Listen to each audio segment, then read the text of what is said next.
சொல்கிறாங்க. பார்க்கலாங்க. இது ஒரு பக்கம் இருக்குது. அப்புறம் நம்ம அமித் பார்கவ் வருவோம்.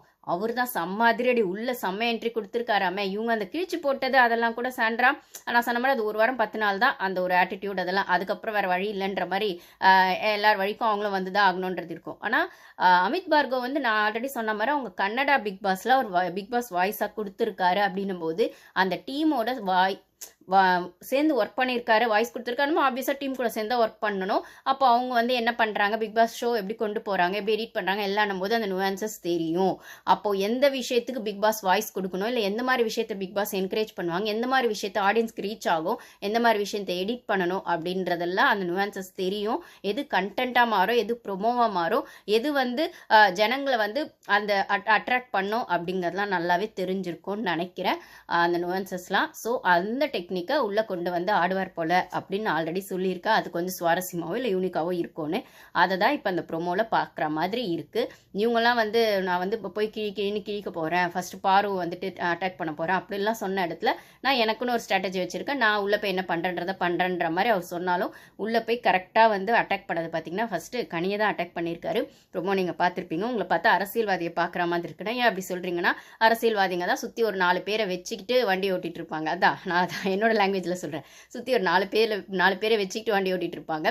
அந்த ஃபாலோவர்ஸ் அப்படின்லாம் அந்த ஃபாலோ பண்ணிருப்பான். அவங்கள சுற்றி ஒரு 4 பேர் எப்பயுமே கூட்டம் அந்த என்ன சொல்கிறது அந்த அவங்களுக்கு கொடி பிடிக்கிறதுக்குன்னு ஒரு 4 பேரை கூட வச்சுருப்பாங்க இல்லைங்களா, அந்த மாதிரி தான் நீங்கள் பண்ணிகிட்ருக்கீங்க. ஆனால் அவங்களுக்கு எந்த பிரயோஜனமும் இருக்காது. அந்த கொடி பிடிக்கிறவங்களுக்கோ கூட வந்து அந்த வேலை செய்கிறவங்களுக்கோ வந்து எந்த பிரயோஜனமும் இருக்காது. நீங்கள் மட்டும் தான் ஷைன் ஆவீங்க, அந்த அரசியல்வாதிகள் மட்டும் தான் ஷைன் ஆவாங்க அப்படின்னும் போது நீங்கள் அப்படி தான் இந்த குரூப்பை யூஸ் பண்ணிவிட்டு நீங்கள் முன்னேறத்துக்கு இவங்களை யூஸ் பண்ணிக்கிறீங்களோ அப்படின்ற மாதிரி எனக்கு தோணுது. அப்படின்னும் போது கனி ஃபேஸ்லாம் சுத்தமாக எப்படியாச்சு நீங்கள் ப்ரொமோவில் பார்த்துருப்பீங்க. இதை தான் நான் முதல்லேருந்தே சொல்லிட்டுருக்கேன். இதை தான் கோவர்ட் நார்சிஸ்ட் அப்படின்னு சொல்லுவாங்க. நான் அதை பற்றி ஒரு ஷார்ட்ஸும் போட்டிருக்கேன், பார்க்காதவங்க போய் பாருங்கள். அரசியல்வாதிகளாம் கிட்டத்தட்ட கோவர்ட் நார்சிஸ்ட் தான். அரசியல்வாதிங்க, சாமியாருங்க, அப்புறம் அந்த பிரெயின் வாஷ் பண்ணி ஒரு விதமாக வந்து பண்ணுறவங்க எல்லாமே வந்து ஒரு விதமான நார்சிஸ்ட் தான். அப்படின்னும் போது அரசியல்வாதிங்க இதில் அதில் நிறைய டைப் ஆஃப் நார்சிஸ்ட் இருக்குது. கோவர்ட் நார்சிஸ்ட் இதை சைலண்ட்டாக பண்ணுவாங்க. ஓவர்ட் நார்சிஸ்ட்னு சொல்கிறது எஃப்ஜே மாதிரி கேட்டகரிலாம் ஓவர்ட் நார்சிஸ்ட் அப்படின்னு சொல்லணும். ஸோ இவங்க வந்து அந்த கோவர்ட் நார்சிஸ்ட்ன்ற ஆங்கிள் வராங்கன்னும் போது அரசியல்வாதிங்கன்னு அவர் டிப்பிக்கலாக சொல்லிட்டாரு. நான் கொஞ்சம் சைக்கலாஜிக்கலாக சொன்னேன், அவர் லோக்கலாகவே சொல்லிட்டாரு அரசியல்வாதிங்க.